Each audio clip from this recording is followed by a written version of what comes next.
3. Assalamualaikum warahmatullahi wabarakatuh. Tiba-tiba andi mardatillah wa li syafaati rasulillah wa li husuli jami'i maqasidina al-Fatihah. A'udzu billahi minasyaitonir rajim. Bismillahirrahmanirrahim. Alhamdulillahi rabbil alamin arrahmanir rahim maliki yaumiddin. Iyyaka na'budu wa iyyaka nasta'in ihdinas siratal mustaqim. Shiratal ladzina an'amta 'alaihim ghairil maghdubi 'alaihim waladdallin. Amin. Bismillahirrahmanirrahim. Qala al-musannifu rahimahullahu ta'ala wa nafa'ana bihi wa bi 'ulumihi fid dharain. Amin. Bismillahirrahmanirrahim. Al-babul hadi wal isrun utawi bab kang nomor 21 iku fi fadilati dzikrillahi ing dalem jelasake keutamaane zikir dumateng Allah. Qala dawu sapa Allah Ta'ala Gusti Allah Ta'ala, ya ayyuhalladzina amanu dzkurullaha dzikran katsiran. Ya ayyuhalladzina eling wong akeh amanu kang padha iman sapa alladzin uzkuru ilinga sira Allah ing Gusti Allah zikran kelawan zikir katsiran kang akeh. Ini perintahnya kepada kita, sapaannya, mukhatabnya yang dituju kita sebagai orang yang beriman.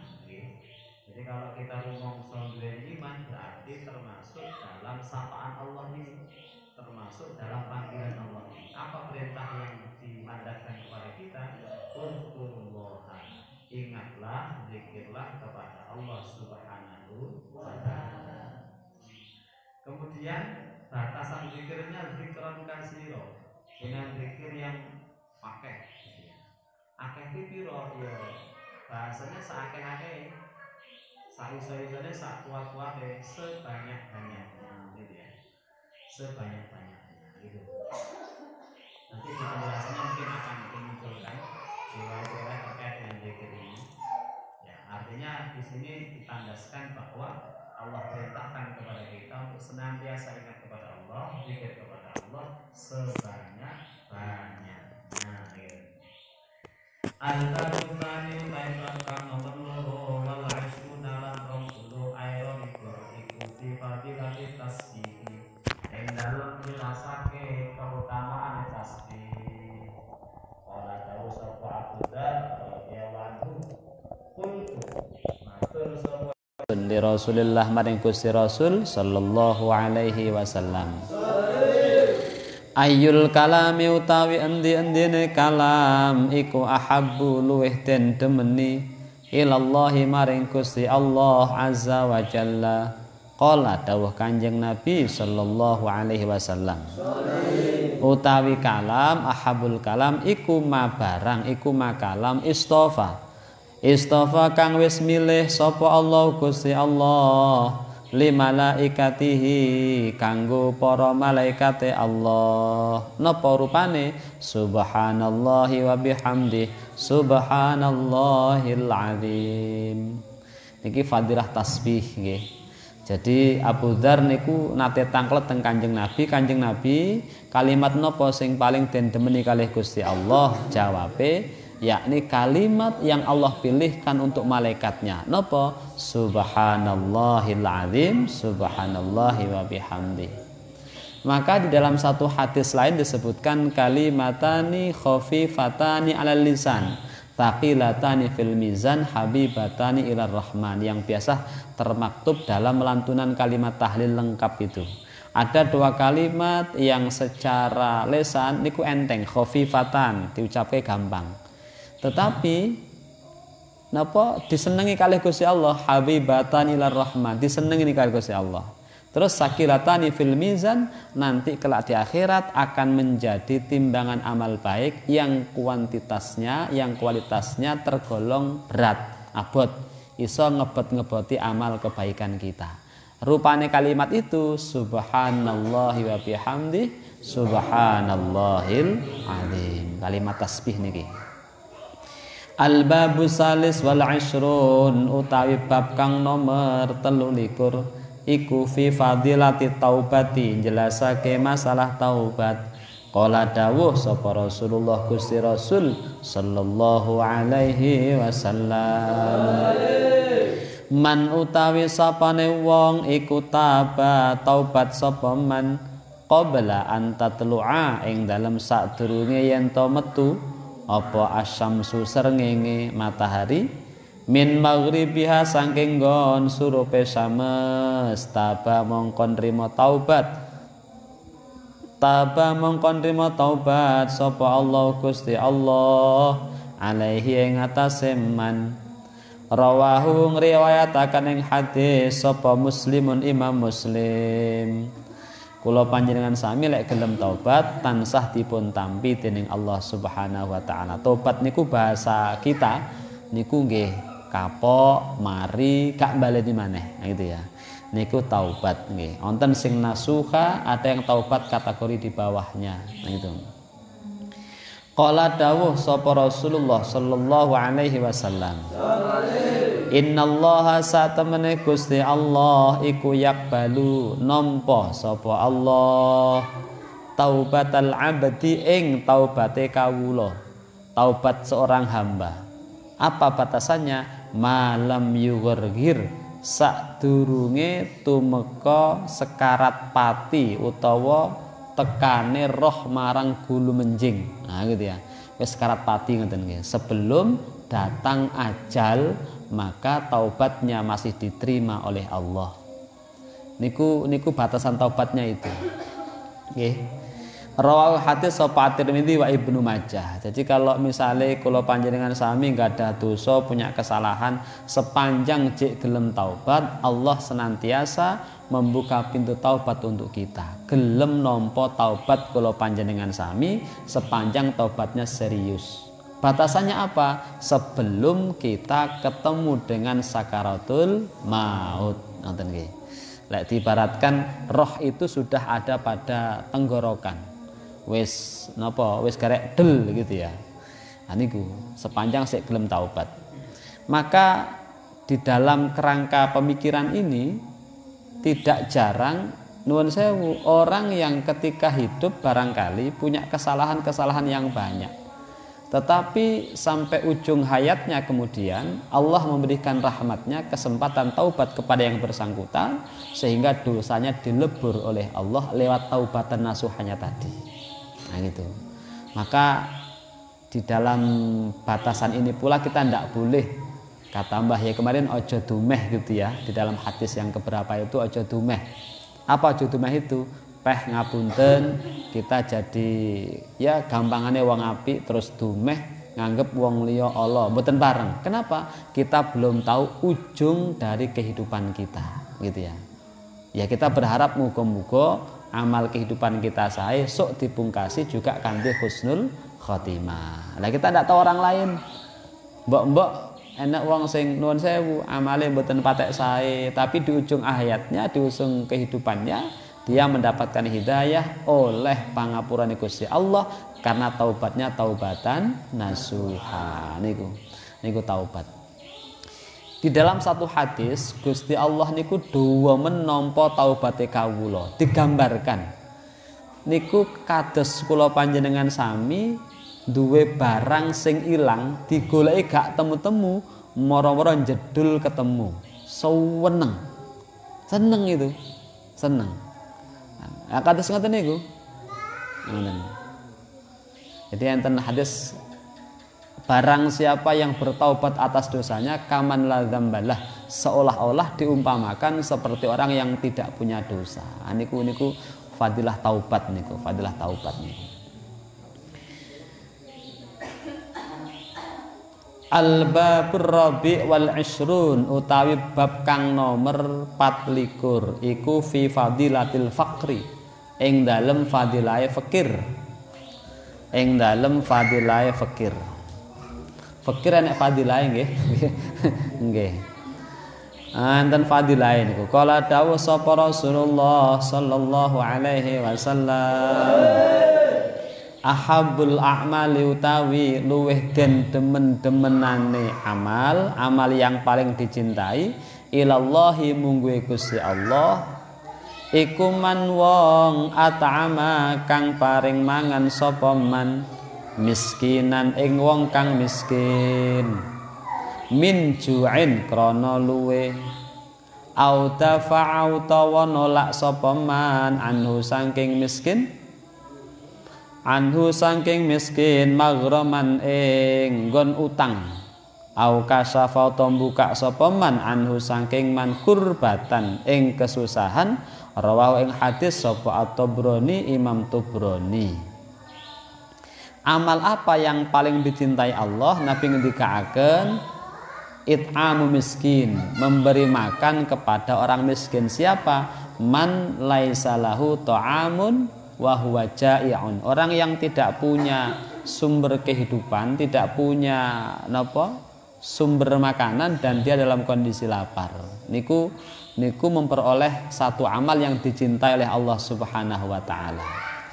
Nomor kalih wong sing gelem nulung nyaur utang gitu ya. Dafa'anhu utangnya di melok di saur nih gitu ya. Ora kok nyauri ngomong tok mboten nggih. Ya nyaur tenan gitu ya, nyaur tenan itu.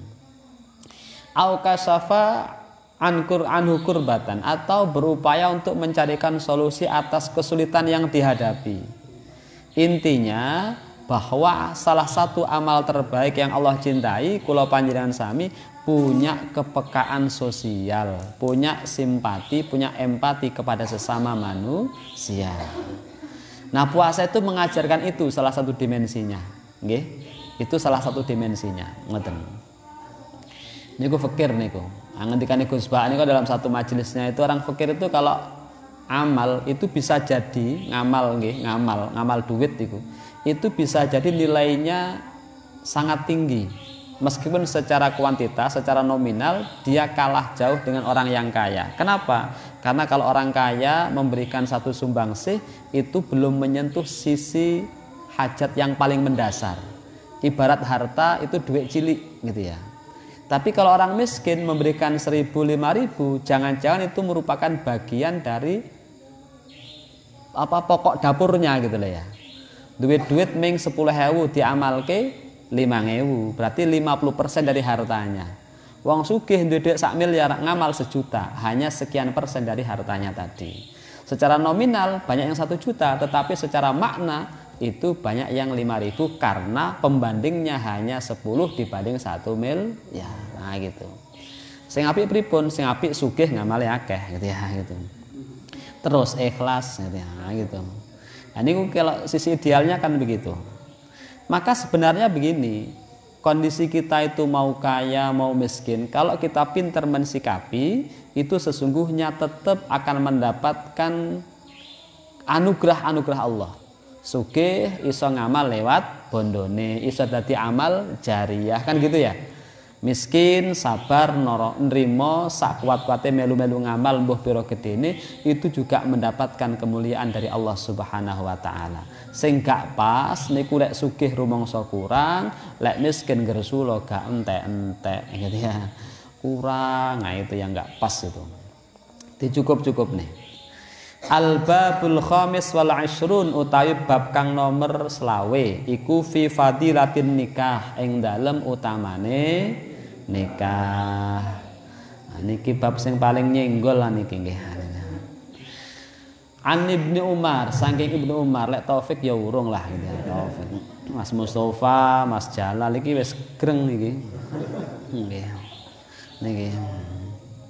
Okay. Biasanya poso niku enten kitab khusus yang dikaji tentang nikah itu. Nikah wa adabuha wa kaifiyatuha. Ya. Nikah, tata caranya, etikanya, sak teknik pelaksanaannya. Gitu ya. Gitu ada namanya kitab napa nika? Qurratul Uyun, ada Uqudul Lujain gitu ya. Nah itu. Nah niki arep dijakne malah gak kuat cah bujang-bujang kok. Niku fadilah nikah. An Ibnu Umar anna Nabiyya sallallahu alaihi wasallam qala ad-dunya kulluha mata. Ad-dunya utawi dunya kulluha ya sakabehane dunya iku mataun perhiasan. Wa khairu mata'iha utawi bagus-baguse perhiasan dunya iku almar'atu wong wadon as-solihatu kang solihah.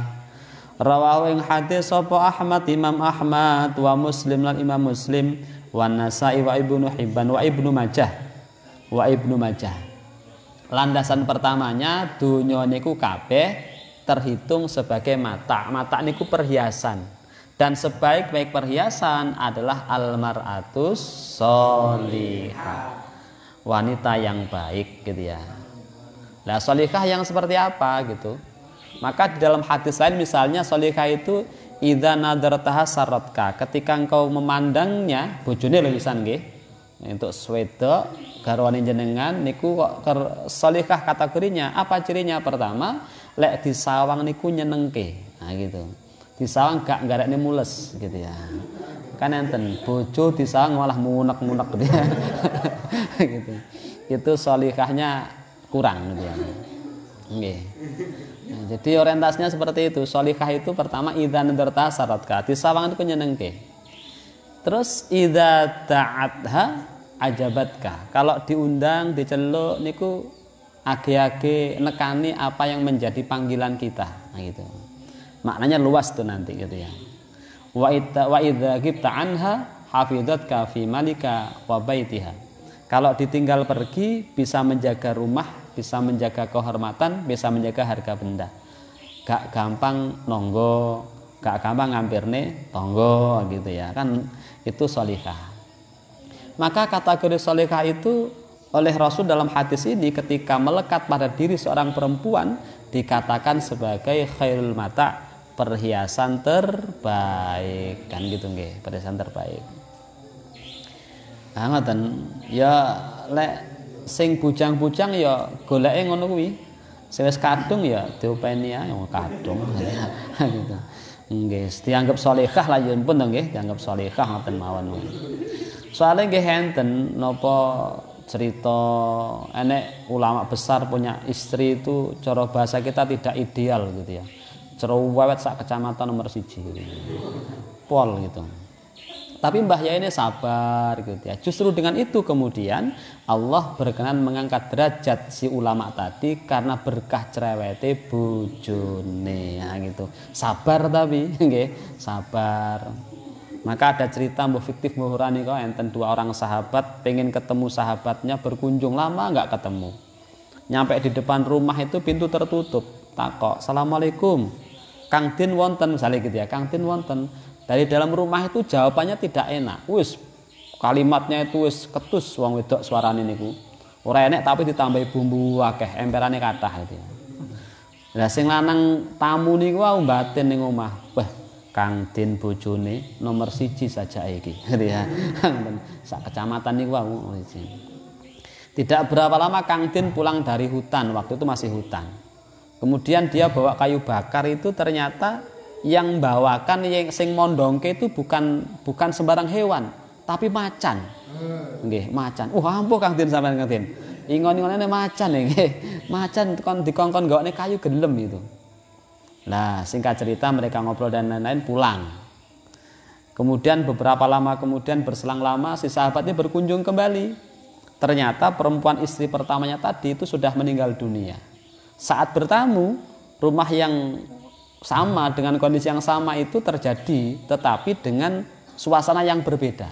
Jawaban di dalam rumah itu ada jawaban perempuan yang mengatakan suaminya lagi tidak di rumah, tapi suaranya halus, tidak cerewet, kalem gitu ya. Kang Din batin, apa ganti bojo iki pisan gitu ya. Ganti bojo tibake. Pulang ketemu dengan Kang Din tadi itu bawa kayu bakar, tetapi posisinya yang bawa dirinya sendiri, macane wis lunga. Ditakoki lho Kang Din, biyen aku rene sampean sing gawake kayu bakar itu seekor macan luar biasa. Sekarang kok dipanggul dhewe. Nah, rahasiane zaman biyen bojoku cerewet, aku sabar, Allah kasih anugerah kepada saya bisa menundukkan hewan buas. Nggih. Lah, barang bojoku sing pertama niku ninggal, ganti sing kuwalem niku wau, karomah yang Allah berikan hilang. Ora iso nundukke macan, akhirnya tak panggul dhewe gitu ya. Penak endi duwe bojo cerewet dipanggulne macan. apa bojone biasa tapi manggul dhewe kan gitu. Nggih. Nah, itu kisah itu, kisah. Artinya kalau kita ambil ya padha penake padha orane gitu ya. Padha penake padha orane. Maka tergantung kita mensyukuri saja. Sudah umpama kok ketemu sing pertama tadi oleh barokah karomah. Umpama ketemu sing nomor loro ya enek rekosone. Kan gitu saja sudah. Nah gitu. Lek dianggap solehah dhewe niku nggih. Lah uga ya golek sing jenenge solehah. Sapa kang bojomu mar'atus solihah. Top no. Ya jenenge kuwi ya. Nggih. Wa an Abi Hurairah anna Rasulullah sallallahu alaihi wasallam qala salah satu nutawi wong telu iku hakun wajib ala Allah yang atase Gusti Allah. Maknanya wajib nggih, Allah akan gitu ya, punya dorongan kuat gitu. Apa aunuhum oleh nulungi salasa. Ada 3 kelompok orang yang Allah akan memberikan pertolongan pada mereka. Sinten? Al mujahidu rupane wong kang jihad fisabilillah ing dalem dalane Gusti Allah. Wal mukatabulan budak mukatab alladzi yuridu kang ngarepake sapa mukatab al adaa ing bayari utawa nebusi. Wan nakihulan wong kang nikah alladzi yuridu kang ngarepake sapa nakih al afafa ing kareksa ay afafa farjihi tegese kareksane farjine nakih anil maharimi saking pira-pira perkara haram. Rawahu ing hadis sapa Ahmad wa Tirmidzi wan Nasa'i wa Ibnu Majah wal Hakim. Ada 3 kelompok orang yang oleh Allah akan ditolong. Siapa? Pertama mujahid, orang-orang yang sedang berjihad di jalan Allah Subhanahu wa taala, ditulungi kali Gusti Allah. Nomor kalih mukatab. Mukatab itu budak nggih. Jadi ada istilah itu abdun kinnun, budak murni. Budak gitu ya. Ada mukatab. Siapa mereka? Budak yang bertransaksi dengan majikannya untuk memerdekakan dirinya sendiri. Nah gitu. Nah kelompok ini boleh diantaranya menerima zakat sebagai upaya untuk ngelong-ngelongi tanggungan. Karena budak itu kalau dihitung statusnya itu kan berada antara hewan dan manusia. Didelok wujude niku menungso, ning status hukumnya seperti hewan. Nggih. Niki, ya, hingga dia nggak punya kemerdekaan. Ketika dia bekerja murni untuk majikannya. Lah majikan ada yang baik. Biasanya kalau misalnya dia beli budaknya itu misalnya 1 juta, budaknya bilang, "Pak Bos, saya ingin merdeka." Ya wis piye carane? Saya kalau siang kerja seperti biasa, malam tak cari lemburan. Nanti saya kumpulkan buat nebus diri saya kepada jenengan secara beransur. Oh ya wis rapopo. Nah ketika ada akad ini maka budak tadi namanya abdun mukatabun, budak yang punya transaksi untuk memerdekakan dirinya sendiri. Kalau ada seperti ini Allah akan menolongnya. Termasuk 3 orang yang ditolong Allah tadi itu. Zakat boleh diberikan kepada mereka sebagai pelengkap tebusan atas dirinya. Enten niku. Ning sakniki nggih secara konsep sudah hampir punah budak itu ya. Kemarin ada disertasi tentang apa milkul yamin itu ya, itu juga agak rame. Meskipun konsep budaknya sudah nggak ketemu kalau kita cross check dengan fikih klasiknya itu. Yang ketiga yang akan ditolong oleh Allah an-nakih, orang-orang yang melangsungkan akad nikah, niku mesti ditulungi kali Gusti Allah. Nah gitu ya. Makanya nggak usah khawatir, Mas apa iki? Ya. Pokoknya ndang greng ngono ya gitu ya gitu. Karena di Quran juga jelas iyakunu fuqara yughnihumullah. Kalau engkau dalam kondisi fakir, maka Allah akan mengkayakan oleh sebab pernikahan yang kau lakukan. Nggih. Banyak orang menikah itu yang belum menikah itu ya, sendok ra duwe, piring ya ra duwe. Bahasan rapi ya raketang sendok loro ya duwe, piring loro beling kabeh apa seng ya duwe gitu ya. Ya titik-titik duwe gitu. Itu kalau awalnya fakir, kata Allah itu iyakunu fuqara yughnihumullah. Kalau engkau dalam kondisi fakir, miskin, maka dengan sabab pernikahan itu yughnihumullah. Allah akan memberikan kecukupan atas dirimu. Nah, tapi yang sudah wayahnya loh ya. Ya Taufik ya jangan dulu Taufik ya. Nanti malah duwe anak cilik, cah cilik nangis, kok anake nangis gitu. Bapak nanti lho Le, cek ngumpulne layangan. Waduh, jan ruwet iku. Nggih, sing pun wayahe niku nggih, sing pun wayahe. Pun wayahe. Ya aja kesuwen sampai umur pinten nika? Umur nggih, ya itu penting untuk difikirkan. Tetapi ini memotivasi kita. Insyaallah nanti kalau kita berniat secara sungguh-sungguh, Allah yang akan menolong kita lewat sebab pernikahan itu. Jadi nikah itu bukan beban tetapi pintu keberkahan. Ngoten. Ngibadah ya beda lho wong sing rabi karo dereng niku. Teng kitab nika Quratul Uyun disebutke kacek 80. Di padha-padha traweh niku wae nggih, umpama kabeh ketampa gampangane niku. Sing bujang-bujang oleh sitok, sing wis dibojo oleh 80 lho. Kacek 79. Wis sampean aja gemeng-gemeng karo wong sing duwe bojo, sampean puwateng iso madani lek wis ping 80 niku wae. Lho nggih niku. Nggih. Tapi ini tidak berlaku kelipatan loh ya. Gitu. Lek bojone siji 80 kacake bojone 4 piro gitu ya. Ini saya tidak pernah ketemu tuh. Napa apa berlaku kelipatan? Kayaknya ndak juga itu. Nggih. Nah niku. Dadi niku kacake ngoten niku kacake. Niku termotivasi nggih, ben motivasi seperti itu. Tapi nggih disiapne tenan. Al-babus sadis wal 20 utawi bab kang nomor 26 iku fistasdidi ing dalam ngebot-ngebotake ala zina ing atase ngedohi zina. Nggih. Biyen jaman bujang ya kados kopi ini gawe dhewe, saiki nggih gawene kan ngoten nggih. Diombe ngoten ben padha senenge.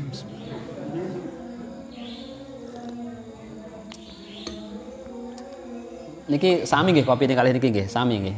Sami nggih niki. Niki sak merek niki, cuman nggih niku wau. Gak nek tulisannya tapi niki asline. Niku. Ing dalem ngebot-ngebotake ala zina ing atase ngedohi zina. Ruwiya den riwayataken an Rasulillah sangi Gusti Rasul sallallahu alaihi wasallam. Annahu satemene Kanjeng Nabi kala dawuh Kanjeng Nabi ihdaru wadya sira az-zina ing zina. Fa inna fihi mongko iku sak temene ing dalem zina sita khisalin ana 6 perkara. Sita khisalin ana 6 perkara. Salah satun utawi kang telu iku fid dunya ing dalem donya. Wa salah satun lan utawi kang telu iku fil akhirat ing dalem akhirat. Fa amal latiana pun utawi salasah perkara fid dunya ing dalem donya. Fa innahu mongko sak temene ma iku yang kusu nyuda apa ma arizqa ing rezeki wa yudhibulan ngilangake apa ma al barakata ing keberkahan wa idza kharajat nalika metu apa ruhuhu ruwe wong tuhjabu mongko den aling-alingi apa ruh anillahi saking Gusti Allah. Wayang durulan ningali apa roe wong sing zina niku wau ningali ilan nari maring neraka. Wazabaniyati lan malaikat zabaniyah malaikat sing tugase teng neraka nika. Wa amal latiana pun tae perkara tusibuhu kang ngenani apa alati ing wong kang zina fil akhirati dalam akhirat. Iku fayang duru mongko ningali sapa man iku fayang duru mongko ningali sapa Allah Gusti Allah ilahi maring wong sing zina niku bi ainil ghadabi kelawan peningal bendu fayasudu mongko dadi ireng apa wajhuhu wajahe man wasaniatu tawi kang nomor loro iku yakunu ana apa hisabu hisabe man iku sadidan abot. Wasali satu tawi kang nomor 3 iku yushabu den seret sapa man fi silsilatin ing dalem rantai den seret ilan nari maring neraka niki bab yang menjelaskan tentang warning keras larangan keras mengenai perbuatan zina. Kata Rasulullah dawuh Kanjeng Nabi, jauhilah zina sebab di dalamnya itu terdapat 6 hal yang merupakan keburukan, 3 di dunia, 3 di akhirat. Sing teng donya napa? Pertama, mengurangi rezeki. Nggih, mengurangi rezeki. Ngoten. Nanti logikanya bisa dibangun seperti apa? Mengurangi rezeki. Wa yudhibul barokata. Yang kedua, menghilangkan keberkahan. Barokah niku napa to? Ziyadatul khair, bertambahnya kebaikan. Jadi mungkin secara kasat mata rezekinya melimpah tapi keberkahannya ndak ada. Harta yang kemudian diterima didapatkan itu tidak bisa menjadi wasilah dekat dengan Allah, justru semakin jauh dengan Allah Subhanahu wa taala. Nggih, ngoten. Kemudian tatkala nanti napa? Kharajat ruhuhu, keluar rohnya itu dia akan tertutupi, mboten saged ningali hal-hal baik, tertutup dari Allah, dan yang terlihat olehnya niku neraka plus malaikat-malaikat penjaganya. Nggih langsung wedi, keweden niku nggih. Niku tiga hal yang dijumpai bagi pezina ketika di alam dunia. Teng akhirate pripun? Pertama, Gusti Allah mirsani teng tiyang kala wau bi'ainil ghadab, dengan pandangan-pandangan murka. Fayasudu wajuhu, kemudian ketika dimurkai Allah kala wau piyambake mukanya menjadi hitam, dan ketika hitam itu menjadi tanda sakiyun, napa? Mendapatkan kecelakaan. Nggih, celaka dalam arti mendapatkan siksa, azab dari Allah Subhanahu wa taala. Karena nanti di akhirat itu ada dua jenis itu ya. Satu yang wajahnya bersinar, yang kedua wajahnya itu muram sampai hitam pekat gitu ya. Enggak, kalau kita wudu itu ada doanya ketika basuh wudu pertama itu kan dungane dhisik niate nawaitul wudu itu. Nah, ketika sudah selesai ya dibaca doanya. Allahumma bayyid wajhi yauma tabyaddu wujuh wa taswaddu wujuh. Ya Allah, putihkanlah wajahku di saat hari nanti wajah-wajah itu memutih dan menghitam. Jadi njaluk diputihke wajahe karena itu menjadi tanda bahwa kita akan mendapatkan ridha Allah Subhanahu wa taala. Apal mboten dungane sing niku? Allahumma bayyid wajhi itu di mabadi juz berapa itu ya? Itu kula riyen apalane zaman saya ibtidak riyen terus diamalkan terus ya. Karena itu menjadi doa kita. Ada doa ketika ngisep air ke hidung, ada doa ketika basuh wajah, tangan, rambut, telinga sampai kaki, sampai doa setelah wudu. Niku lek saged nggih diapalke, bagian dari ikhtiar kita njaluk wajah kita, anggota tubuh kita sok teng akhirat tidak menghitam tetapi bersinar terang. Kalau itu terjadi, maka insya Allah menjadi penanda kita menjadi golongan yang sa'idun, orang-orang yang beruntung di akhirat di hadapan Allah Subhanahu wa taala. Niku. Nah, lek sing zina niku wau. Terus yang kedua, hisabnya berat. Ayakuna hisabu syadidan, berat abot nggih. Dan yang ketiga disebutkan yushabu fi silsilatin ilan nar. So ketika di akhirat diseret pakai rantai menuju neraka. Niku bagiannya sing zina di akhirat ada 3 poin tadi itu. Al-babus sabi wal ishrun, utawi bab kang nomor 17 iku fitasdid yang dalam ngebot-ngebotake alal liwati ing atase liwat. Liwat niku ya bisa homoseksual nggih. Niku liwat itu yang yang hubungan seks tidak semestinya, itu ya liwat itu. Qala dawuh sapa Kanjeng Nabi alaihi salam, sab'atun utawi wong 7 iku la'anahum, nglaknati ing sab'ah sapa Allah Gusti Allah taala. Wala yang durulan ora ningali sapa Allah ilaihim maring sab'ah yaumal kiamati ing dalem dina kiamat. Wala yuzakihim lan ora kersa bersihake sapa Allah ing sab'ah, walahum lan iku ketuwene sab'ah adzabun utawi siksa alimun kang lara. Wa yuqalu lan den ucapaken lahum maring sab'ah apa? Udkhulun nar ma'ad dakhilin. Udkhulu mlebu sira kabeh annara ing neraka ma'ad dakhilina sertane wong kang mlebu kabeh. Sinten wong 7 niku wau? Awaluhum mutawi kawitane sab'ah iku al-fa'ilu wal maf'ulu bihi fi amali qaumin Lut. Subjek dan objek ngoten nggih. Fi amali qaumin Lut ing dalem penggawene kaum Nabi Lut. Nah, gitu, homoseksual itu. Jadi Nabi Lut itu terkenal dengan komunitasnya dulu di antara umatnya yang melanggar itu tindakannya adalah melakukan homoseksualitas gitu ya. Jadi lanang karo lanang gitu ya.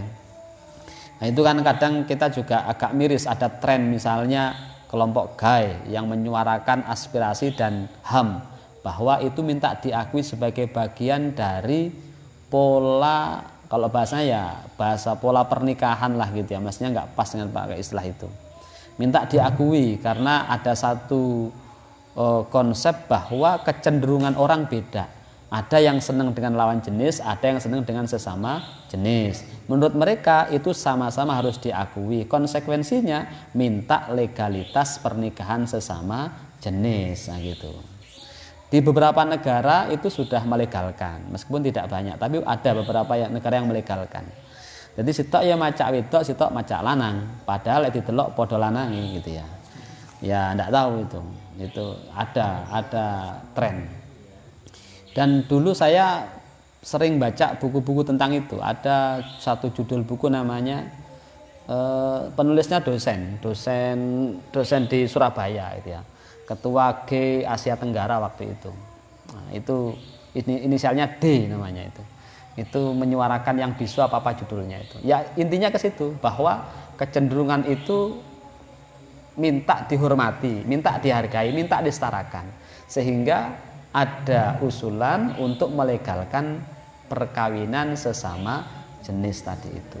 Padahal dalam teks hadis ini jelas al-fa'il wal maf'ul bihi fi amali qaumil Lut, itu salah satu kelompok yang kelak tidak dilihat oleh Allah Subhanahu wa taala gitu. Gila, di dalam Islam tidak ada jalurnya itu. Enggak ada. Lebih wong nikah itu kalau dalam Islam kan tujuannya satu, tanasul, untuk mendapatkan keturunan, mendapatkan dzurriatan sholihah. Lanang padha lanang piye gitu ya, piye. Nah gitu. Wanakihul mar'ati fi duburiha, lan wanakihul mar'ati fi duburiha, hubungan seksualitas lewat belakang gitu ya. Itu juga termasuk kelompok itu. Hubungan seksualitas lewat belakang, jalan belakang maksudnya. Wanakihul bahimati lan wati rajakaya. Wati seksualitas dengan rajakaya itu binatang ternak. Wanakihul binti lan ngrabi anak wadon wa ummiha sertane ibuke binti, mbok saanake dirabi kabeh itu. Wazani lan wong kang zina bimraati jarihi kelawan bojo wadone tanggane wong, melakukan tindakan zina dengan tetangga sendiri masuk kategori ini. Wanakihu kafihi lan rabi epe-epe dhewe, bahasa trennya itu onani. Illa ayatubu kejaba yen taubat sapa wong, kecuali kalau 7 kelompok tadi itu sebelum akhir hayatnya bertaubat atas perbuatan dan tindakannya tadi. Kalau taubat ditambah Gusti Allah ya bisa jadi kemudian mendapatkan ampunan Allah, dosane disepuro kan gitu nggih. Nah niku. Milo, kalau saya cerita tentang homoseksualitas tadi, yang kita benci bukan orangnya, tetapi sikap dan tindakannya. Mungkin saja kemudian di akhir hayatnya mereka akan berpaling dari pendapat itu, kemudian berlaku normal, taubatnya beneran, nah itu mendapatkan rahmat Allah misalnya, bisa jadi. Karena kita tidak tahu akhir atau ujung kehidupan kita masing-masing. Karena itu ketika bicara tentang homoseksualitas tadi, yang kita tentang adalah perbuatannya, sikapnya, bukan orangnya kan gitu ya. Al-babus samin wal isrun, utawi bab kang nomor 28 iku fiman isur bil khamri, ing dalem nyegah ngombe khamr. Qala dawuh sapa Ibnu Mas'ud Qala dawu sapa Ibnu Mas'ud dawe ngeten, idza tafantum nalika mendem sira syaribal khamri ing wong kang ngombe khamr, mati terus dipendem, kok melok-melok mendem awake dhewe, kata Ibnu Mas'ud fambasuhu mongko ngedukno sira ing syarib, fa illam tajidu mongko lamun ora nemu sira wajhahu ing wajahe syarib masrufan halih mengo anil kiblati saking kiblat faktuluni mongko merangono sira ing ingsun. Fa inna Rasulullah mongko sak temene Gusti Rasul sallallahu alaihi wasallam iku kala dawuh Kanjeng Nabi idza syariba nalika ngombe sapa al abdu kawula ngombe al khamra ing arak arba'a marratin kelawan patang ambalan 4 kali sakhata mongko bendu sapa Allah Gusti Allah alaihi ing atase abad wa kataba lan nulis sapa Allah ismahu ing jenenge abad fi sijin ing dalam neraka sijin wala yaqbalu lan ora nampa sapa Allah minhu saking abad saumahu ing posone abad wala salatahu lan ora salate abad wala sadaqatahu lan ora ing sedekah abad illa ayatuba kejaba yen tobat sapa abad. Niki enten riwayat saking Ibnu Mas'ud ngendika ngeten, kok enek wong tukang omben-omben mati cek dalam kondisi belum taubat tadi lho nggih. Kata Ibnu Mas'ud sampean muduna deloken. Lek jenazah itu kan dihadapkan ke kiblat, kepalanya nggih. Lah kalau dia syaribul khamri kata Ibnu Mas'ud pasti dia akan berpaling. Ora patek gelem. Jadi iso gedek-gedek paling gitu ya. Hadap kiblat itu moh gitu ya. Nah gitu. Kula rawani buktekne niki. Kula rawani melok jegur gitu ya gitu. Kuwatir gak munggah niku ngoten niku nggih. Ning paling boten di sini Kanjeng Nabi memberikan satu peringatan keras. Ketika onten seseorang hamba itu kok mengkonsumsi khamr 4 kali nggih bahasanya itu, maka Allah akan murka kepadanya, mencatatkan namanya sebagai bagian kelompok ahli neraka. Tidak diterima puasanya, tidak diterima sholatnya, tidak diterima sedekahnya, illa ayatuba kecuali ketika ia telah bertaubat. Lu khamr itu apa? Khamr itu kan kalau bahasa fikih itu tadi bahasa teksnya itu khamrun itu sesuatu yang memabukkan. Nggih. Jadi kullu muskirin khamrun wa kullu khamrin haramun gitu ya. Setiap yang bukan adalah khamr dan setiap khamr adalah haram. Maka kemudian dengan teori kias segala hal mereknya meskipun bukan khamr ya secara merek gitu ya, tetapi substansinya sama, ketemunya hukumnya akan sama. Itu namanya pakai kias. Maka sekarang kalau kita temukan jenis minuman yang memabukkan namanya kan macam-macam. Yang tradisional napa tuak nggih. Tuak itu enggak ada mereknya ya tuak ngono wae. Tapi kalau fungsinya sama dengan khamr itu hukumnya sama. Pakai teori kias. Kias itu kan ilhaku amrin ghairi mansusin bi amrin mansus listiraqi ma fi illatil hukmi. Menyamakan hukum yang tidak ada nasnya, tidak ada ketentuannya dengan sesuatu yang sudah ada nasnya. Kenapa disamakan? Karena antara A dan B, dua hal tadi itu terdapat persamaan illat hukum. Itu namanya kias gitu. Jadi kalau A sama dengan B, B sama dengan C, maka A sama dengan C. Kayak silogisme, itu kias. Kias mantiki seperti itu. Nah, khamr seperti itu. Makanya setiap minuman yang jenisnya sama dengan khamr, hukumnya sama dengan khamr. Nah, itu. Kok sampai dikonsumsi 4 kali itu? Allah murka kepadanya, kemudian mencatatkan namanya sebagai bagian ahli neraka, kemudian tidak berkenan menerima puasanya, sholatnya, sedekahnya, sampai ia bertaubat kepada Allah. Jadi kalau kemudian kita menjumpai yang seperti itu, ya kewajiban kita mengingatkan. Tetapi sekali lagi kita juga tidak boleh mengklaim akhirul hapi, tidak boleh. Dalam arti menyombongkan diri, tidak boleh. Kenapa? Kita tidak tahu akhir ujung hayat dari yang bersangkutan. Bisa jadi kemudian ia bertobat kepada Allah dengan tobat yang sesungguhnya, ditampa saestu akhirnya dadi wong sing sae. Enten apa mboten nggih kathah enten. Maka dalam konteks ini sekali lagi yang kita musuhi, yang kita perangi perbuatannya bukan orangnya gitu. Ya, diajak alon-alon umpami kok anu. Aja malah dhewe sing melok njajal gitu ya. Njajal Kang gitu. Ampun niku. Al-babu tasi wal 'ishrun taibab kang nomor 29 iku fi fadilatir ramyi ing dalem jelasake fadilahe manah airom yusyahami tegese panah jemparing li ajli kita lil kufari krana merangi wong kafir li i'laidinillahi krana ngluhurake agamane Gusti Allah. Di dalam teks hadisnya niku panah. Tetapi ketika dimaknai secara kontekstual, hari ini kalau panah tok dalam arti jemparing panah-panah niko itu bukan untuk perang, nggih lomba lek niko sakniki. Lomba panahan itu panah gitu ya.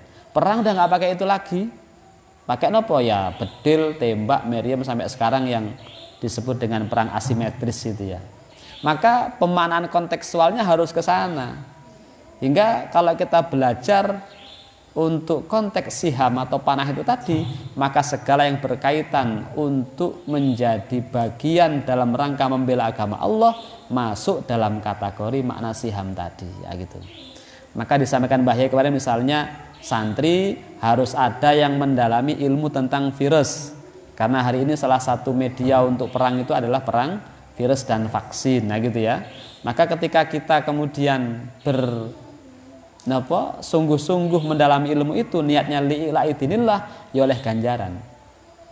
Maka kita sampaikan seringkali teman santri yang kemudian sekolah jadi ahli fisika, kemudian dengan ilmunya dia mendakwahkan Islam secara baik, menunjukkan Islam itu bagian dari agama yang maju tidak terbelakang, niatnya li'ila'idini Rasulullah dinillah, maka bisa jadi belajar fisikanya, ahli biologinya, dokternya menjadi wasilah yang akan menghantarkan dia mendapat ridha Allah Subhanahu wa taala.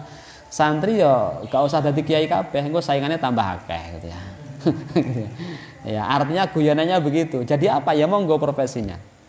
Ada ahli kimia, ahli biologi, ahli matematika, ahli nopo. Sing penting kabeh niate didasarkan kepada nilai-nilai yang sudah diajarkan, diamalkan di pondok pesantren gitu.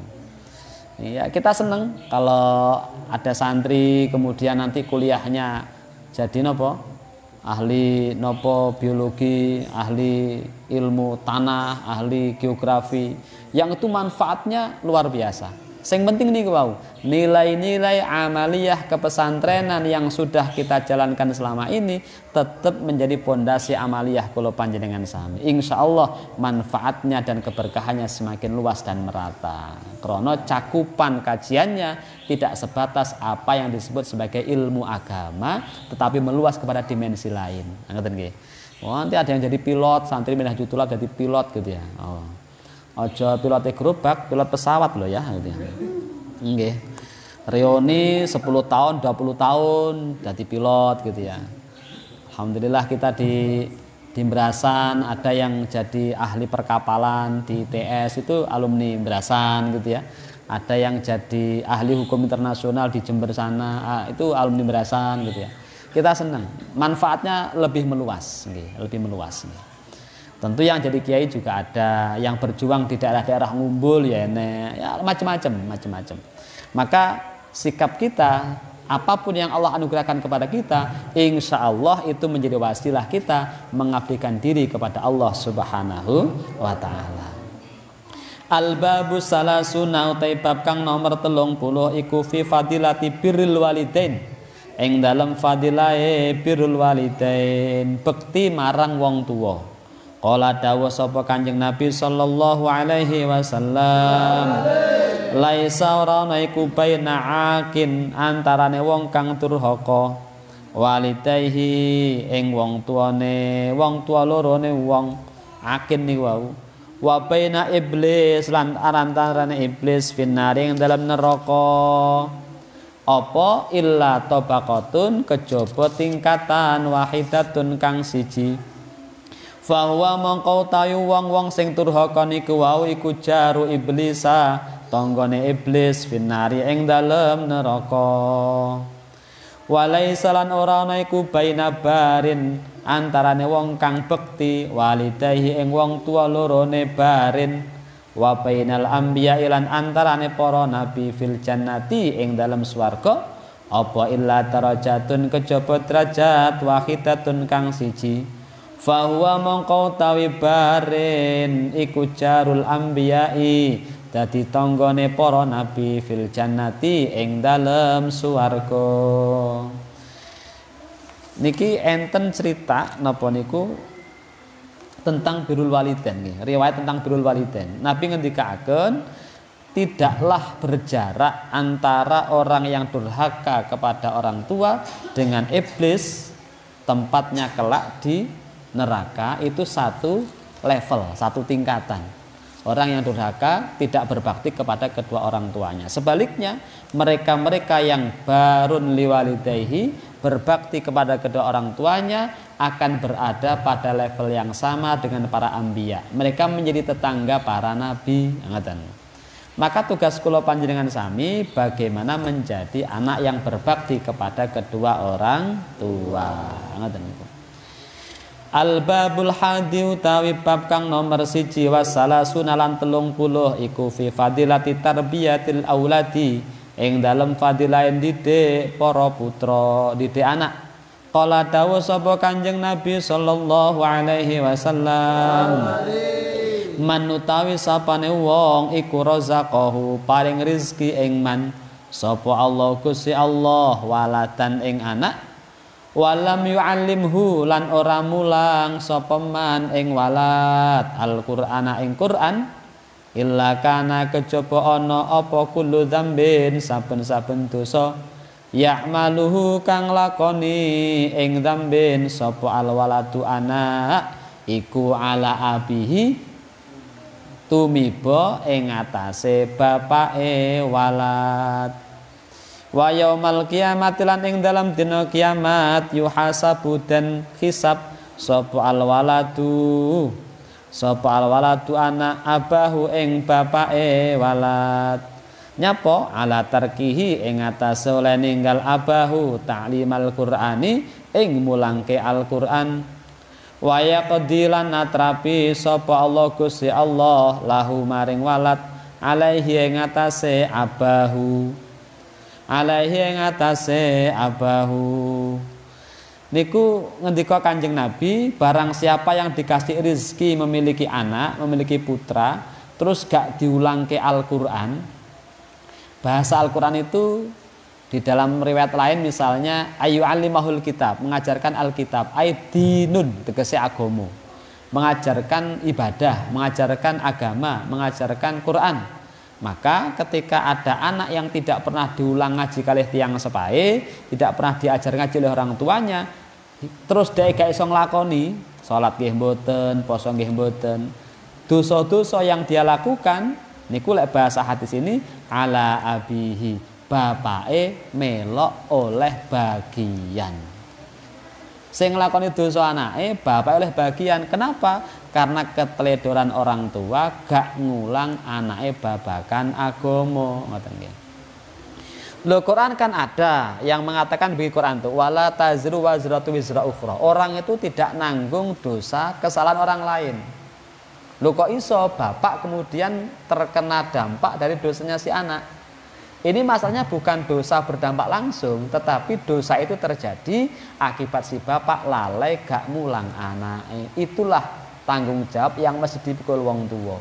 Hingga ketika anak ngelakoni dosa krana gak diulang agama, bapak sing gak ngulang kalau wau oleh bagian dosa. Ngoten niku. Nah niku. Ngoten niku. Nah, kemudian banyak orang tua yang nuwun sewu tidak sanggup ngulang anake dhewe. Kan kathah to nggih? Kathah. Nah, muncullah lembaga pendidikan, muncullah guru, muncullah ustadz, muncul kiai sebagai bagian dari upaya menjembatani pendidikan anak-anak tadi yang tidak sanggup dididik orang tuanya sendiri, dilewatkan pendidikan yang ada di pesantren, madrasah diniyah, TPQ dan seterusnya. Karena biasanya bocah niku lek dididik bapakne dhewe, mbokne dhewe rada angel. Karena saking akrabe niku wau nggih. Nah niku teng WA-ne niku wah napa banyak meme-meme yang mengilustrasikan betapa orang tua kewalahan mendidik anaknya masing-masing gitu ya. Kata anaknya ternyata guru di rumah lebih galak ketimbang guru di sekolah gitu ya. Padahal mbokne dhewe niku sing dikarepne gitu ya. Gitu.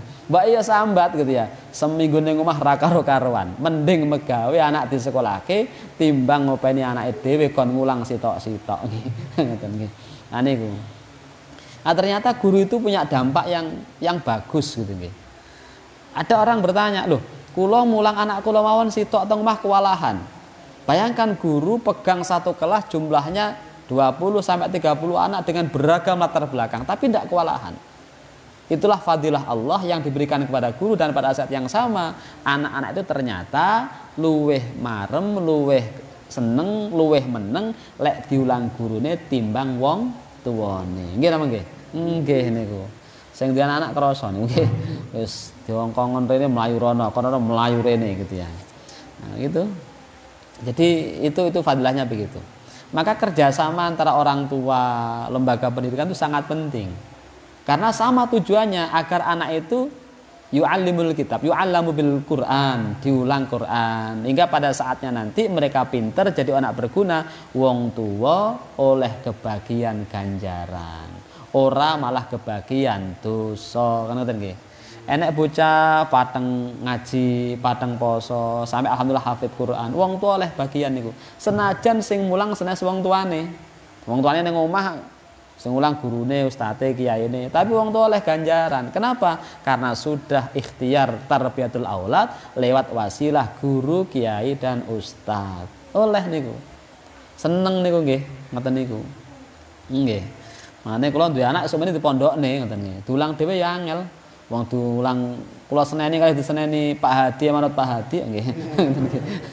Padahal Pak Hadi manut kalih kula, dadi kualik gitu ya.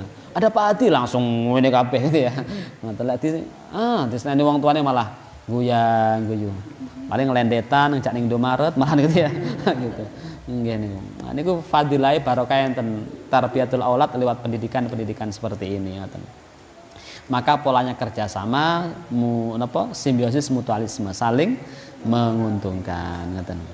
Wa kana ana sapa Aliun, sahabat Ali yaqulu dawu sapa Ali, alimu mulang sira auladakum ing anak sira kabeh Al-Qur'ana ing Qur'an tadkhulu mongko mlebu sira kabeh al jannata ing swarga bisafaatihim kelawan syafaate aulad yaumal kiamati ing dalem dina kiamat. Sayyidina Ali dawuh, anak-anakmu ulangan Quran, kelak engkau akan masuk surga berkat syafaat mereka. Amin Allahumma amin. Iki sing kanggo duwe anak termotivasi, sing duwe anak ya ndang golek. Nah gitu ya. Jadi nyapa kok pengen rabi? Wah, aku pengen duwe anak sampeyan mlebu swarga iki karo syafaate anak. Nah, ngoten nggih. Motivasinya seperti itu. Maka kemudian kalau anak kita ahli Quran luar biasa itu. Nah, makanya ustadz-ustadz kita yang ngajar bituko itu luar biasa karena memberikan pondasi Qur'aniyah yang kalau untuk nanti dilanjutkan insya Allah bacaan Qur'annya bagus, syukur ngerti maknane, kalimatnya jelas, nggih. Itu orang tua ya seneng, gurune ya seneng, bocah ya seneng. Artinya kenapa kok seneng? Masing-masing menjalankan tugasnya dalam rangka ngopeni anak-anak tadi itu. Seneng kita, seneng gitu. Makanya yang anak uang hafal Quran, niku kan ya kok alibak tak nggih. Alibak tak sakjim. Jadi karimun, alimun, salimun kuwi sik sing diwarai. Ora langsung ujuk-ujuk Alif lam mim zalikal kitabul la raiba fihi hudal lil muttaqin. Wapal mar ya mboten ket awal itu. Siapa yang memberikan pondasinya? Guru-guru kita di TPQ, guru-guru kita di majelis-majelis diniyah tingkat dasar, guru bituko itu orang-orang yang meletakkan pondasi keilmuan Al-Qur'an kepada anak-anak dan yakinlah bahwa ketika mereka menjadi orang berguna dengan ilmu yang tinggi yang meletakkan pondasinya akan tetap mendapatkan investasi kebaikan. Amin Allahumma amin. Itu harapan kita semuanya. Mudah-mudahan ada berkah dan manfaatnya. Kurang lebih mohon maaf. Wallahul muwaffiq ila aqwamit thoriq wal afa minkum. Assalamualaikum warahmatullahi wabarakatuh. Waalaikumsalam.